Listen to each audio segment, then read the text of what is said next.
BTS কেন আমাদের জীবনে এত প্রভাব ফেলে জানেন? কারণ বিটিএস একমাত্র কেপপ গ্রুপ যারা শুধুমাত্র পৃথিবী থেকে সকল প্রকার ভায়োলেন্স এবং ধর্ষণ দূর করতে ইউনিসেফের সাথে কোলাবোরেশন করেছিল। হ্যাঁ, বিটিএস একমাত্র কেপপ গ্রুপ যার লিডার ইউনিসেফের বক্তব্যে বলেছিলেন তিনি ছোট থেকেই স্বপ্ন দেখতেন সুপারহিরো হয়ে মানুষকে ধর্ষণ থেকে রক্ষা এবং ভায়োলেন্স রুখে দেওয়ার।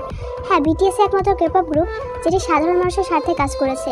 যাদেরকে বাংলাদেশের ছেলেরা হিজড়া বলে সম্বোধন করে, সেই হিজড়াগুলো আমার মা বোনদের জন্য দিনের পর দিন লড়ে যাচ্ছে। সেখানে আপনার বাংলাদেশি ছেলে কী করছে? রাস্তার পথচারী শিশু, বৃদ্ধা, হাফেজা থেকে শুরু করে গর্ভবতী মা কাউকেই ধর্ষণ করতে বাকি রাখছে না। আর অন্যদিকে আমাদের বিটিএস লিডার কিম নামজুন পৃথিবী থেকে ধর্ষণ নামক শব্দটাকেই মুছে দেওয়ার জন্য নিজের সর্বোচ্চ চেষ্টা চালিয়ে যাচ্ছেন। সুতরাং এইখানেই বিটিএস আর আপনার কুলাঙ্গা ছেলের মতো পার্থক্য।